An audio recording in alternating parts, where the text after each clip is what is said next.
mentioned something very important angifuna ukuyiziba lento indaba sengikuleli point lesibili ke embuzweni wami indaba yokuba depressed kwama artists and uzowenza nange example ngefield yakho ukuthi abanye abantu bagcine bengawuthola umsebenzi so depression and anxiety is real. It's real. It's real. It's there. And it affects amathize. Kakhulu and futhi afihla yilo nto lena enza ukuthi kube buhlungu ukuthi umuntu umbone ukuthi yazi umuntu umbona kuma post ukuthi utoxic wena.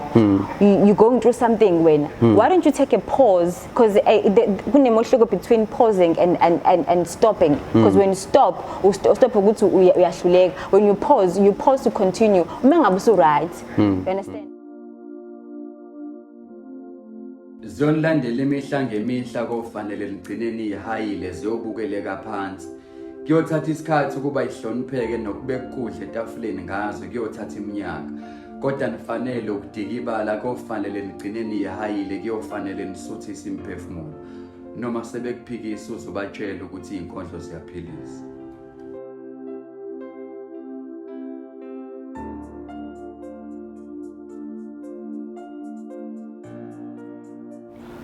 Sanibonani South Africa igama lami Ntokozo starring ngakwaZulu uhlelo izinkondlo ziyaphilisa isizini eyesibili sasebenzile bo ivenue sese cargo hold uShaka Marine and kancane lokho ngibonge njalo ukuthi sesithatha izinkondlo sayifaka koShaka isabonga kakhulu njengenjwayo lekho uma ngihleli kanjena ngisuke nginesihambeli njalo kulapha ke emkhakheni wezobuciko wezinkondlo njalo nje ngihlezi nginomuntu engisuke ngihleli naye sixoxa naye ngomsebenzi wakhe lona ke ngihleli naye lapha ke undodakazi wami lona basalwana ngikuveze lokho undodakazi wami nani ngizosho hawu stara ngosokhulisile bona sawubona yebo sawubona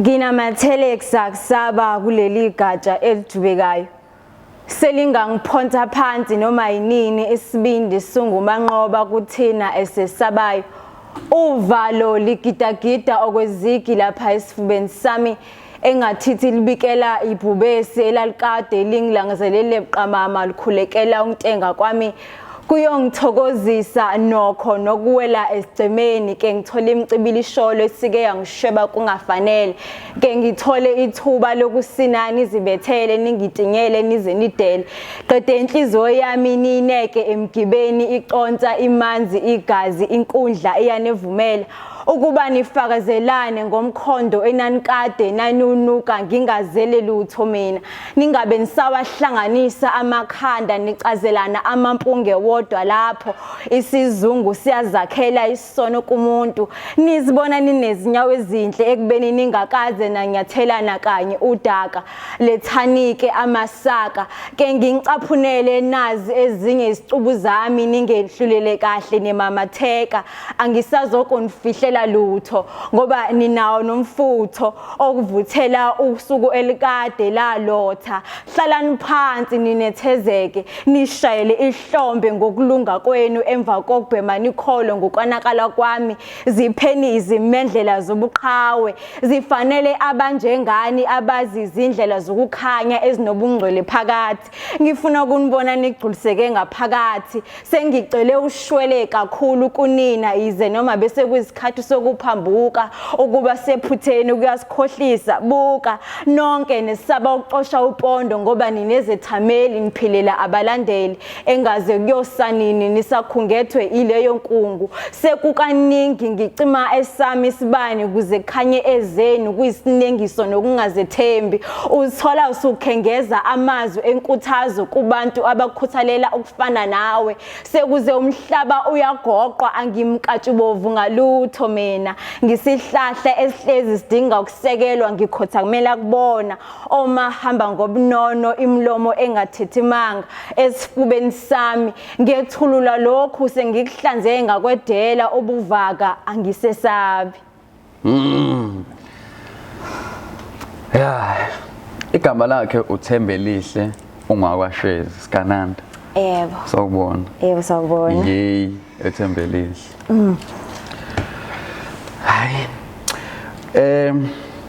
ngihleze ngifuna ukuthi nje mangiqala umuntu azethula asho ukuthi ubani usukaphi ngenhloso yokuthi kakhulu izinkondlo ziyaphilisa zihlosa ukudayisa lolu hlobo lobuciko nanokuthi futhi mina ngiyazi wena Nkosi mina ngiyazi mina ukuthi baningi osonkondlo bagcwele yonke indawo le abanye abaziwa abanye abakayitholi platform yokuvela iningi labantu engibabiza la bayaziwa abanye ngifuna ukusebenzisa bona ukuthi kuvela abanye ngifuna ukubaveza futhi ngiyakuza ngihleke uma ngizovela ama post ekuthiwa 5 years ago wena nje usuyavela ko 5 years ago ku Facebook wami uvela usabopha iduku la libe nento ethe kanje yakubona ufake ikete ezibomvu noma yes yabona ubudala bakho manje yebo uThembelihle usuka eMbumbulu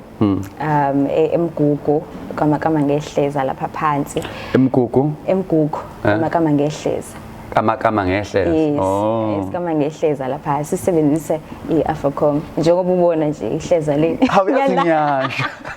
ngiyadlala kodwa ke kwase ukuthi abazali bami bakha ngakulona uhlangothi laseMbumbulu kodwa lapha ngasentsimbini endaweni ekuthiwa isePolas ilapho ke la khona abazali bami ke la ngikhulele khona sengithe ukuba mdala kodwa nje ukusuka kwami nje ngisuka le phansi eMbumbulu emakhaya wena ngikwazi mina ususe-duty yebo ngaze sengise-duty ngifunde high school okumhlophe ngase ngaya e-duty ke e-duty wawenza i-drama and production studies I'm a graduate impela yakhona I'm a graduate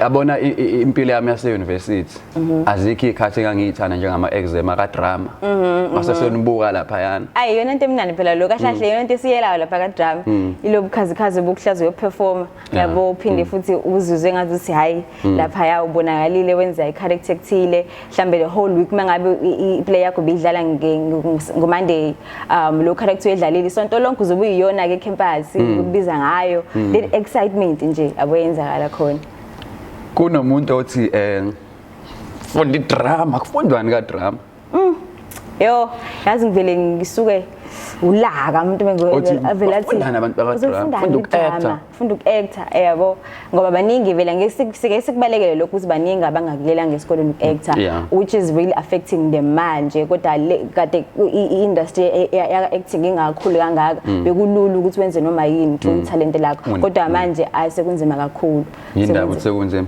sekunzima ngoba I think into esenzelile ama producers ama directors nama script writers asekubonile lokho ukuthi kumthelelo njani ukuthi ulethe i-actor elingafundanga yabo ngoba ukufunda ngihlaze ngisho ukuthi ukufunda kusho ukuthi ba nesicucu iphepha yabo ukufunda kukhona lento yenzala kwena ukuthi ube environment yokufunda khona lokukhula oba nakhona lokufundiseka i-discipline so awukwazi ukuthi mhlambe i-actor khona into eliyenzayo or script writer because lapha e-duty bengifuna into eningi wasn't doing acting kuphela but there's a lot involvile lapha khona ngisho i-module e-poetry and prose yabo ngisifundela izinkondlo bazalwane ngalekho kuyiphiwa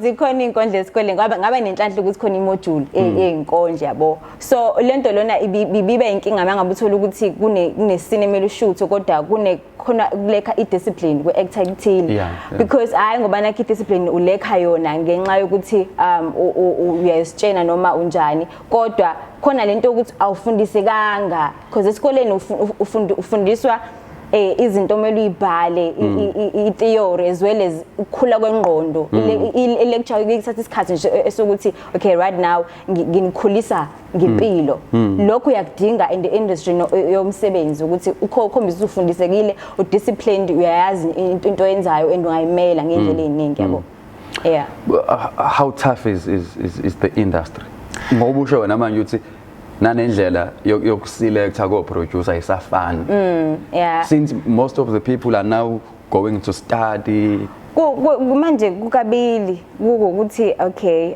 unali phepha elalento le uma ngabe usunalo kuphinde kube into eyinkinga ke ama followers amangaki and futhi igift yakho ihluke kangakanani they check so much of it different ukuthi wena ufika na yipi i-uniqueness So i-account lento uthi waziwa abantu abanganani noma It does count. Yes, kakhulu, and yona elimazana kakhulu ke manje uthola ukuthi I remember ubhuti Wiseman Ngobe wake wayibalula lonto ukuthi uthola ukuthi nize ku audition, but the thing is because ubhuti obe elokhu jimile ingasibukeke muhle yena futhi unama followers amaningi lapha ku Instagram, and yena icraft yakhe Wiseman intswempu, like ushaya into angempela ukuthi okay my actor ukhipha okusenhlizweni, but ngifuna sibatshela abantu ukuthi ngoba phela abantu abamazi wayezenqube ube-actor kuzalo, right? Yes, usibonele ukuzalo as well as hostel. Yes. Ngiyakhumbula ukuthi ilo wayehlupha umndeni. Yes. So yebo, like lonto loyo wayibalula ukuthi kuyenzeka ukuthi kube inkinga lokho ngoba manje abasabuka ukuthi mina njengowazi mina ngifike necraft yami enhle kangakanani, bazobuka ukuthi ay wena awunama followers eswadinga because if ukufaka umuntu kwishow ethile lese bakufaka kwi-The Queen, ama viewers wakho uzobatshela ngithi wena ku Instagram wakho ukuthi uzongena kwi-The Queen manje, which means more viewers. I'm moving with these people. You see, so it's a win-win situation. It's a win-win. Anyway. Yeah, but manipulate kanjalo, but at the same time it's working for them and also it's working for you, yabo. Ngizokubuza ngeperspective yomuntu onjengawe uqeda graduate kade efundele university, you passed, you did everything well. Iphumi ama auditions wakho The Queen ifuna umuntu wesifazane omZulu one natural hair. Wena uphuma esikoleni unama followers awu 2500 ngisibone. Nalokho ka affect uzowathatha ama followers iphumele university. Yabona when it comes to ukuthi uphume evarsity akulula ukuthi uphume evarsity bese lento le iyenzeka ukuthi ukwazi ukuqasheka, it take time, which is why uthola ukuthi most of them artists or most of ama graduates uthola ukuthi asengena ekutheni agula manje they are depressed because umusha uyawa actor beside ukuthi uzobatshela ukuthi wena you did ama plays esikoleni, when you directing and all that account kubona they all about ukuthi yipi film okangena kuyona, yabo. So kunzima kakhulu yabo mangabe uphuma evarsity, it only means you're going to take 5 years to make it for you to break through. Yeah, which means we're going to have ukuthi ube nento eseceleni ke, yabo. Lento ishow ifana ntsena lento mak advertise umsebenzi kahulumeni bese kuthiwa 10 years experience, 5 years experience. Yes. Lezi ngane kade se university sifunde izoyithatha ku 10 years experience, yabo into engisho. Lento ingene ekutheni ke wazi bani kanjani ngobani, yabo, bese ke kuba njena ke ezweni ke. Hey, ezweni. Yeah, ezweni. Ay. Tell me ngendaba ye exposure of females in the industry. Ga poetry or as yonke. Both poetry in your field. Well mina ngingaqala nje ngepoetry. Ipoetry bengiqala ngithi e-high school ne nakhona bengazi ukuthi ngiyipoet. Ngafithi ngifike grade 8 ngaba nalento ukuthi ngifuna nje kuma phambi kwengane ngiyitshele ngempilo. During grade 8 kunengane from grade 8 to grade 12 ngiyafika on the first week ngiyotshela uthisha uthandisayo lapha ukuthi ngicela kuma phambi kwengane. Uvela uyotshela uthisha? Yoyala. Ngicela ukuthi iyala ingane. Ngimncane yabo kodwa ngathi nje ngicela ukwenza lokho, and then uthisha omkhulu wayeba nokuthi athi ngayivimbile ingane lento esho ayikho, akekho umuntu omncane kanje ongayazi impilo for grade 8 first week ngitshela ukuthi ufuna ukuyala ingane, ayikho lonto loyo. And then kodwa wangivumela wathi okay Tuesday uzoyenza lento lo, ngizokubiza siqeda ukuthandaza bese uyayala ke.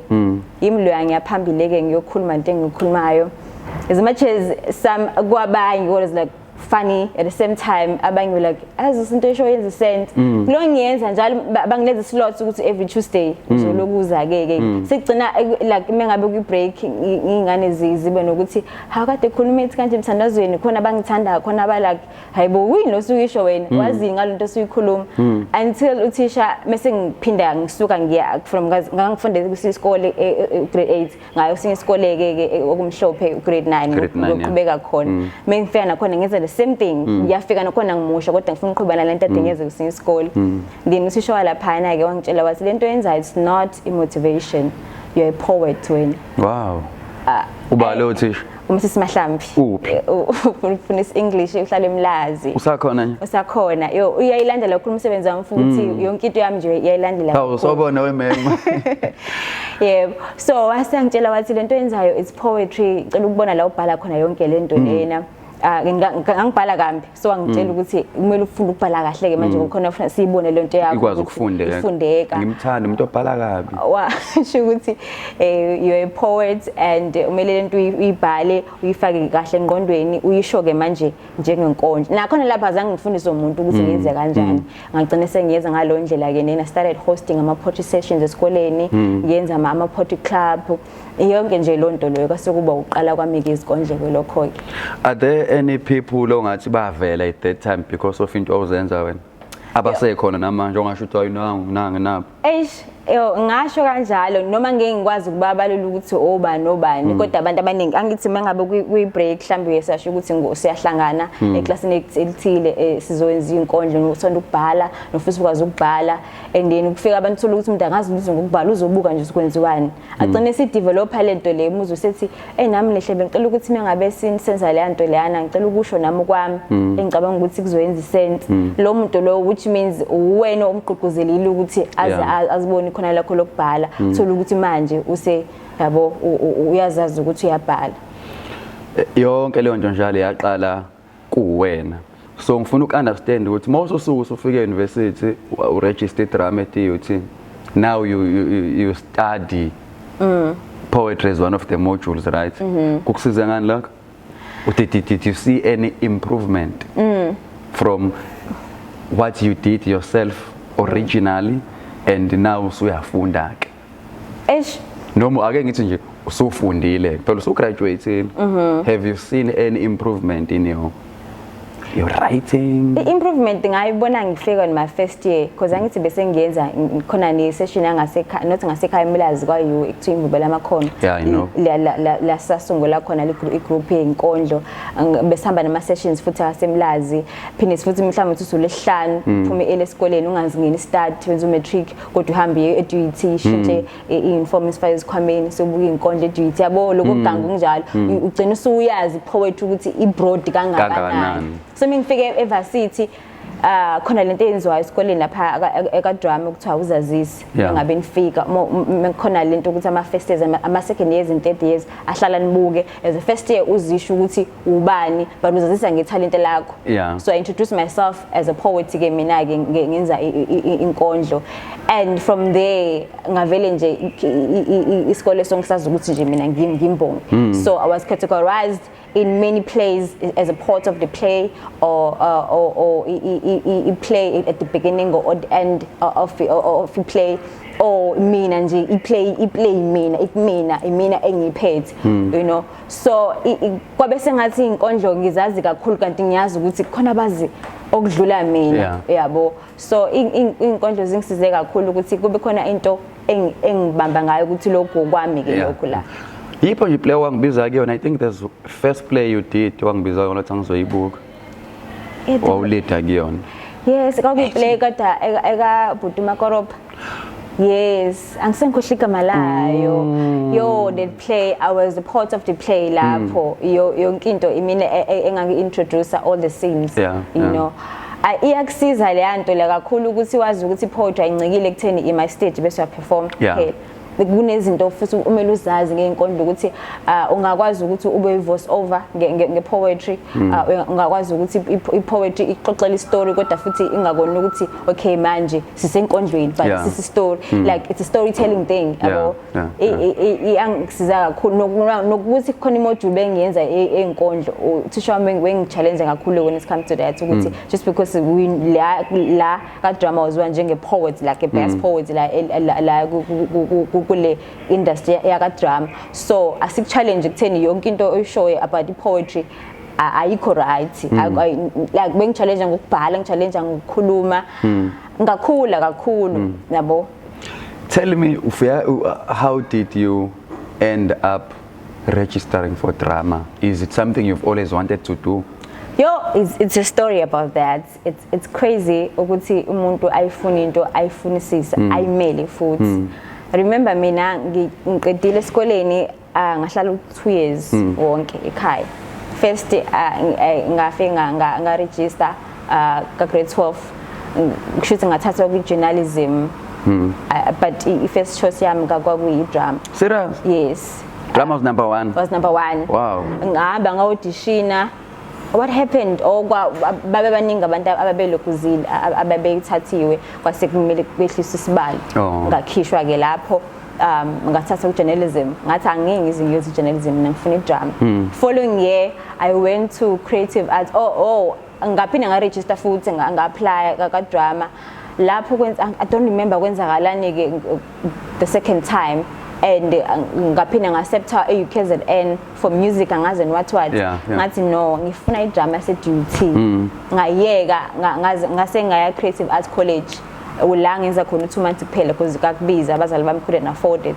So ngahlala 2 years ngithi ngihlalele lento engifuna ukuyenza mina kwa-drama. Ngase unyaka wesithathu-ke ngase kumanje ngithathwa ka-drama. Nakhona I didn't have imali yokuregister sesengithathiwe. Ngafika nje ngamchazela umlungu la ukuthi anginamali yokuregister. Umlungu Ngempela because abantu ababezoregister bephethe imali neziliphu simuline lapha mina ngiphethe izandla nje ngizochaza and ekhaya bashilo ukuthi njengoba ngena ngisho imali yoregister uthi uyothini lapha ngathi yabo nje sengithathiwe sengine-FM offer hayi ngiyahamba mina. And yayinjani i-response yabazali mawudecide ukwenza i-drama phela umzali uzosebenza phi ngale nto? Yo ekhaya they know. Ekhaya umama nobaba nje bayazi nje ukuthi isiphenqenqe sethu lesi uzosenzani. Isiphenqenqe. Uzosenzani ubaba like uyena was way too supportive over izinto engizenzayo like ubengibona ukuthi kunokuhluka nje because le ekhaya sanda imethi wena nje uthanda izinto ezikukhulumisayo you understand. So like he loved that and engigqugquzela ukuthi mangabe le ekhaya asinamali mntanami kodwa mawufuna ukwenza into yenze nje yabo. Wafaka past tense he loved. No, namanje kusenjalo. Kusenjalo namanje even namanje kuseni ngade ngisho ukuthi ngiza la hayi ubaba angipha ilokuthi ezinhle ukuthi uhambe kahle wenze kahle and all that like ayikho into angayazi ngami ngepoetry yazi ukuthi ngithanda nganani and I understand ukuthi how important it is to me i-art nje as a whole which is why mengabe sekufika lesikhathi ukuthi i-art ingakusebenzeli izinto eziningi oyifisa ukuzenza ngayo zingafezeki kodwa umzali abekukhombisile lento ukuthi uyakhumbula ukuthi lento wayimela kanjani washala wena. Yes akhumbula ukuthi lento wawumile kuyona usizoyenza so manje qhubeka ibekezelelo kuzolunga yabo. So abazali bami they very supportive in everything I do yabo. Ubani Nxumalo? Umngani wami. Tell people what's Ayanda. What is your relationship with Ayanda? Oh, I didn't expect that question. Nxumalo is my friend. Ngathini ngihlangane naye ever since kahle. Umuntu bengamlindelanga ukuthi ngizomjwayela kodwa mengifika duty. No, not mengifika. Yes, mengifika kunokuthiwa kunomuntu ofana naye. La kunenswebi yakhe inswebi nje ngisho indlela ene-passion ngakhona indlela enikhuluma ngayo indlela eniphapha ngayo isikhathi ngiyafana nje naye. Hayi ukuthi Nxumalo kodwa saphuma la washiya unyaka wesibili so mhlawumbe ubumbona bese ngizinyo ugcina abuye senze unyaka sezowenza unyaka ugcina sekuthiwa nangu ukuthi asiklikheke nje kuba ukuthi nje yabo sizwane kanjalo ke. Yeah. And I'm interested kakhulu ekuthenini abantu ofunde nabo wena ubalula ukuthi sometimes abantu bayenza because kodwa uthola ukuthi abasaqasheka kanjani sebeno depression. There's a young person out there who's passionate about drama njengawe and who still wants to pursue drama as a field, as a profession. Yes. Yet there's a person like yourself who has gone through this road, who knows the ins and outs and wafunda uyayazi manje industry operates kanjani. What do you say to this person? Ngiqale ngalothi ngisafuna ukuya lapha ya. Okay. Yabo angaka awuthi ngifuna ukuyibeka kahle lento. Usafuna ukuya lapha ya. Unabantu ekhaya kuphi. Khona abamsupportayo kodwa futhi phela asingalibali noma singashayi sengathi ayikho lento loyishilo nokuthi kuneyingqinamba zakho nakho. Yeah. I mean, I would say each and every dream lonke iphupho lakho, be prepared for the pain, because pain is grace. Is grace. Yazi uma ngabe uzobuhlungu ngento uyazi ukuthi ekugcineni there's a light in this, and ovela akubuhlungu understand ukuthi kune light ngoba kusesikhathi usuye ku dark kunyama. In each and every darkness there's that light oyibona kodwa usungazi ukuthi izofika nini kanjani, but there's a light oyibonayo ukuthi ngizofika kuyona. So I would say ukuthi uma ngabe ufuna ukuyenza into uyazi uqhubeke ufuna ukuyenza kodwa azi ukuthi there's a pain, ayikho futhi into engadlula ukuthi ube nobuhlungu ube nama challenges. Mina I was bullied ngepoetry, so bullied ngepoetry, even ever since, you know, I was bullied by lecturer yami ayihlazi nje engithiza ngepoetry, even ama classmates wami bazi ukuthi indaba akakuthandi noma, because it wasn't about even myself, isiqu sami, it was all the time about the poetry. Mangabe classini kukhulunywa bengumsindo uzoqamela nje mina ngedwa, wena ntombazane inkondlo bahayile inkondlo lapho, you know, those kind of things. He will bully me yabo uzufeel ukuthi okay, am I doing into wrong yini, until this one time sesengenza second year bangichallenge ngokuthi ucela ngenze futhi athi wangicela engidemand ukuthi ngoba wenze i-module esiZulu athi ake wenzeke ilokhuzana i-poetry session la, ake wenzeke i-poetry session whereby ukhombisa ukuthi le nkondlo zakho uyithanda kanganani, and ngokwakhe I know ukuthi ecanga ukuthi ngeke ngiyeze ngalendlela le. Exactly. And it was amazing. I made sure ukuthi wonke umuntu une-theme yakhe, ukuthi i-theme ye-picnic le, i-theme yesintu le, i-theme yani. And mhlambe ngabhala like about 35 poems because classini sasiba 70 something. Mhlambe ngabhala about 35 poems abanye ngibasiza inkondlo zabo just to make sure ukuthi this becomes perfect. Abanye ngabayisa ku session ku EDT khona bazobona ukuthi ngifuna into enjani yabo. And then it was amazing. Mhlambe abantu abaningi babuya no 90 no band because of i-poetry session engiyenzile, because ngizama ukuprove yena ukuthi no, this is not just umsangano nje, but this is life. And abanye uthisha bayithokozela, abantu engangibamemile, yo, they were amazed by i-poetry session esasenzile. Hey wakhula Thembelihle. Hayi wakhula umuntu awumeke. You mentioned something very important angifuna ukuyiziba lento. Indaba sengikuleli point lesibili ke embuzweni wami, indaba yokuba depressed kwama artists. And uzowenza nange example ngefield yakho ukuthi abanye abantu bagcine bengawuthola umsebenzi. So depression and anxiety is real. It's real. It's real. It's there. And it affects amathists. Kakhulu, and futhi afihla yilo nto lena enza ukuthi kube buhlungu ukuthi umuntu umbone ukuthi yazi umuntu umbona kuma post ukuthi utoxic wena. You going through something wena. Why don't you take a pause, because kunemohluko between pausing and stopping, because when you stop ukuthi uyahluleka, when you pause to continue uma ngabe usu right. You understand? Because manje abantu bahluleka ukwenza lokuthi make ngoba uzizwa ukuthi awukho right. Yes, you know. So in that aspect, as artists, what are you guys doing to deal with the issue of depression and anxiety? Now when ngiyakubuza nje personally. Yo, mina I used to ngangitshela ukuthi when I was going through depression and anxiety, I ran away from i-craft yami. Can't actually iyona craft yami izongenza ngibe right. You understand? So I decided ukuthi ngabhala kakhulu, but futhi i-anxiety kuhlupha ukuthi uzo release nini, and usabe ukuthi uzo release kanjani ngoba yini, and it's been a while kade wagcina ukurelease anything. So like you must have khona le-anxiety nje ukuthi ngeke yabo, but uhlazi unobhasi uhlazi usaba unalokho nje ukuthi mhlawumbe it's not enough. You understand? So in that case you just keep on writing, you just keep on writing, you just keep on doing exactly lento le ekwenza uzizwe usuphumile kulento lena yabo. Is there anything you are doing to support other fellow artists on issues related to such? Yeah. Okwamanje angakabi khona ngako, but engisakwenza kakhulu is to make sure that I talk about it, angikufihli. okwamanje ukuthi no, let's talk about this thing. If the context hluphayo, let's talk about it. Ngisafuna ukwenza more. Singakubiza nge-activist. I am an activist, yabo. So ngisafuna ukukhuluma ngakho kakhulu ngoba angakabi namandla ukuthi ngizokuthini ukuthi okay, now let's have a program where sihlangana wonke amathi sizokhuluma ngalento le. Ngisafisa ukuthi ngifike kulo lezi ukuthi kube khona isikhathi ukuthi we meet up for this, we talk about this, but we have sessions of talking about topics anje.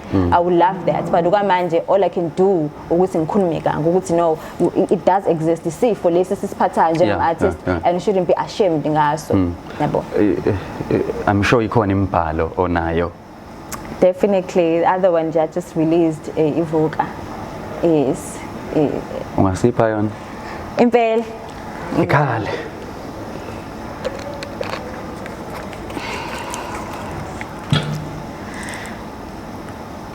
Mina nawe siyazi sisuka kuphi.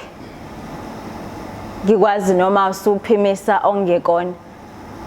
Ngikwazi noma sozingathekisa ozifanisa nembazo kanokusho. Soze ngakwehlulela kuyisimanga nalokho sukufuna ukusho.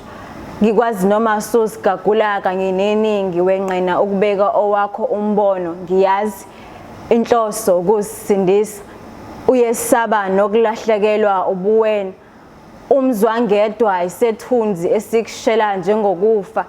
Yebo ukufa leso sithutha esizazi sona esingase sifune kugcwale owaso umgodi kusasa lokusayo ungakozi phase nalezo sithembiso ozendlalayo usungikhangisele kangaka ngathengeka sesingangiphuca wena kuwo lo mzuzu usabamba uyeka khona useqisa izinsuku ubeka izaba nezaba mntakwethu ukufa akunandaba sicabanga ukuqala kabusha nje kona sekungasibeka emphilandaba hlala wazi mina ngiyesaba ungena esitangeni mhlazane abantwana bakho bebuza unyaka usuku kanye nesikhathi isikhathi owahluleka ngaso kulwa nembangi yokuphila izathu sokuba lapha ngedwa nabo wena ungekho emaphutheni abo oqala bayodinga uswazi lakho kanye neziyalo zakho ngakho ngicela